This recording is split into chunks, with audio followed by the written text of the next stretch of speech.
জুমার দিনের কিছু সুন্নাত আছে, শুনবেন না দোয়া করে ফেলবো? এই সুন্নাত গুলো শুনে আমরা বিদায় নিব, চিল্লায় পড়েন ইনশাআল্লাহ। জুমার দিনের প্রথম সুন্নত হচ্ছে জুমার দিনের ফজরের নামাজটা জামাতে পড়া। সবাই কয় খাইছে, হুজুরে ধরছে জায়গা মতো, আসল জায়গায়। জুমার নামাজের প্রথম সুন্নত হচ্ছে ফজরের নামাজটা কি পড়া? জামাতে। আফদালুস সালাওয়াত ইনদাল্লাহি সালাতুল ফাজরি ফি ইয়াউমিল জুমআতি ফি জামাআ। বিশ্বনবী বললেন জুমার নামাজের 15টা সুন্নত মুখস্থ রাখতে হবে। 1 নাম্বার সুন্নত ফজরের সালাত জামাতে পড়তে হবে। 2 নামাজ মুনাফিকদের কাছে সবচেয়ে কঠিন, একটা হচ্ছে ফজরের নামাজ আর একটা এশার নামাজ। এক আলেমকে জিজ্ঞেস করা হলো ফজরের বাতাসটা এত ঠান্ডা আর স্নিগ্ধ কেন? আলেম উত্তর দিয়েছিল কারণ ফজরের বাতাসে মুনাফিকদের নাকের দুর্গন্ধ মিশে না। ফজরের বাতাসটা স্নিগ্ধ, ফজরের সময় আল্লাহওয়ালাদের আনাগোনা, মুসল্লিদের আনাগোনা, ইসলামের পক্ষের শক্তির আনাগোনা। চিল্লায় বলেন ঠিক কিনা? মসজিদে নববীতে জুমার নামাজের দৃশ্য আর ফজরের নামাজের দৃশ্য ছিল এক। বাংলাদেশে ফজরের নামাজের দৃশ্য আর জুমার নামাজের দৃশ্য এক নাকি? ফজরের নামাজের সময় মুসল্লি নাই, এক কাতারও হয় না, আর জুমার নামাজে পাক্কা মুসল্লি দেরি করে গেলে বারান্দায়ও জায়গা পায় না। কথা কন? তাহলে ফজরের নামাজটা আমরা জামাতে পড়বো ইনশাআল্লাহ। ইনশাআল্লাহ এত আসতে ইনশাআল্লাহ, আরো জোরে পড়েন ইনশাআল্লাহ। মনে থাকবে? নাম্বার সুন্নাহ হচ্ছে আসিওয়াক, মেসওয়াক করা। মাথরাতুন লিল ফাম মারদাতুন লির রব। মেসওয়াক করলে দাঁত পরিষ্কার থাকে, আল্লাহ খুশি হয়ে যায়। বিশ্বনবী বলেছেন যদি আমার উম্মতের জন্য কষ্ট না হতো প্রত্যেক নামাজের আগে মেসওয়াক করা আমি ফরজ করে দিতাম। সুবহানাল্লাহ। মেসওয়াক ছিল বিশ্বনবীর জীবনের শেষ আমল। এই মেসওয়াক করে বিশ্বনবী শেষ নিঃশ্বাস ত্যাগ করেছেন। আপনার নবী, আমার নবী, ওনার জীবনের সর্বশেষ আমল ছিল কি? সুবহানাল্লাহ কইবেন না?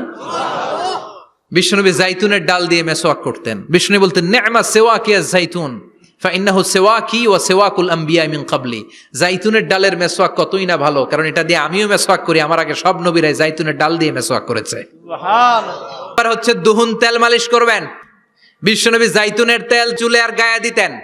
বিশ্বনবী বলতেন ওয়াদাহিনু ফাইন্না ফিত তাদহিনে বারাকাত। তেল খাও, তেল দাও, তেল মালিশ করো, তেলের ভেতরে আল্লাহ বরকত ঢুকাইয়া দিছে। তেল দিবেন তো? 4 নম্বরে আত্তিব, জুমার দিনে সুগন্ধি লাগিয়ে যাওয়া সুন্নাত। লাগাবেন? লাগাতে রাজি আছেন?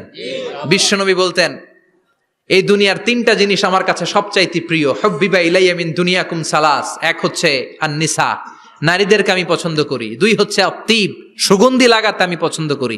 বিশ্বনবীরে কেউ সুগন্ধি হাদিয়া দিছে, বিশ্বনবী নেয় নাই, এরকম কোন ঘটনা ঘটে নাই। আল্লাহু আকবার। কুররাতু আইনি ফিস সালাহ। নামাজের মধ্যে যখন আমি দাঁড়িয়ে যাই আমার চক্ষুটারে ঠান্ডা করে দেয় কে? আবার বিশ্বনবী বলতেন আরবাউন মিন সুনানিল মুরসালিন। 4টা সুন্নাত সব নবীদের সুন্নাত। 1 নম্বরে আল হায়া মানে লজ্জা। আরেক বর্ণনা এসেছে আল খিতান মানে সুন্নাতে খাতনা, এটা সব নবীদের ছিল। আর সেওয়াক, সব নবীরা মেসওয়াক করেছেন। আর তিব, সব নবীরা আতর লাগিয়েছেন। আর নিকাহ, সব নবীরা বিয়েও করেছেন। চিল্লায় পড়েন আল্লাহু আকবার। আহসানা সিয়াব, সুন্দর জামা পড়া। নট নেসেসারি যে নতুন জামা হতে হবে, পুরাতন জামাও ধুয়ে আয়রন করে পরলে একটা সৌন্দর্য আছে না নাই? ইন্নাল্লাহা জামিল ওয়া ইউহিব্বুল জামাল। আল্লাহ নিজে সুন্দর, সৌন্দর্যকে আল্লাহ পছন্দ করেন। পৃথিবীতে সবচেয়ে সুন্দর কে? পৃথিবী সুন্দর, মানুষ সুন্দর, আসমান সুন্দর, জমিন সুন্দর, সুন্দরে সুন্দরে পাল্লা। জানি না কত সুন্দর তুমি আল্লাহ, জানি না কত সুন্দর তুমি আল্লাহ। সুবহানাল্লাহ পড়েন। ইন্নাল্লাহা ইউহিব্বু আইয়ারা আসারা নি'মাতিহি আলা আবদিহি। আল্লাহ তার বান্দার উপর তার নেয়ামতের ছিটেফোঁটা দেখতে চান। আপনি যদি ধনী হন দামি জামা পরবেন, সুন্দর জামা পরবেন। অনেকে আছে অনেক ধনী কিপটুসের মতো সিরা জামা পরে, আছে না নাই? আপনি ধনী মানুষ, আপনি সিরা জামা পরছেন কেন? আপনার যে সম্পদ আছে এটার বহিঃপ্রকাশ আল্লাহ দেখতে পছন্দ করে। আপনাকে যে আল্লাহ কি নাজ নেয়ামত দিয়েছে, অহংকার ছাড়া স্বাভাবিক বহিঃপ্রকাশটা আল্লাহ দেখতে পছন্দ করে। কোন সুবহানাল্লাহ। ইকসারুস সালাহ আলান নবী, বিশ্বনবীর উপর বেশি বেশি দুরূদ পড়া। বিশ্বনবী বলতেন জুমার দিন শ্রেষ্ঠ দিন, এই দিন আমার উপর বেশি বেশি দুরূদ পড়ো। ফাইন্না সালাতাকুম মা'রুদাতুন আলাইয়া। কেননা তোমরা যে আমার উপর দুরূদ পড়ো, আমি মরে যাওয়ার পরে এই দুরূদগুলো কে পাঠিয়েছে তার নাম, তার বাবার নাম সহ ফেরেশতারা আমার কবরে দিয়ে আসে। সুবহানাল্লাহ। সাহাবারা বললেন ইয়া রাসূলুল্লাহ কাইফা সালাতুনা মা'রুদাতুন আলাইক। আপনি মরে যাওয়ার পরে আমাদের দুরুদ কেমন করে আপনি দেখবেন, ওয়াকাদ আরিমতা, আপনি তো পচে গলে মাটির সাথে মিশে যাবেন। বিশ্বনবী বলেন, ইন্নাল্লাহা হাররামা আলাল আরদি আন তাকুলা আজসাদাল আম্বিয়া, নবীদের লাশকে খেয়ে ফেলা, নবীদের লাশকে পচিয়ে ফেলা জমিনের সব মাটির জন্য আল্লাহ হারাম করে দিয়েছে। নবীদের লাশ পচে না, নবীদের লাশ গলে না। যারাই বিশ্বনবীর উপর দুরূদ পড়বেন, আপনার নাম সহ, আপনার বাবার নাম সহ, মালাইকাতু সাইয়াহিন, একদল ফেরেশতা আছে শুধু রাউন্ড দেয় গোটা ওয়ার্ল্ডে। কারা বিশ্বনবীর উপর দুরূদ পড়েছে, এই দুরূদ নিয়ে, এই নাম নিয়ে বিশ্বনবীর কবরে তারা পৌঁছে দেয়। চিল্লায় পড়েন আল্লাহু আকবার।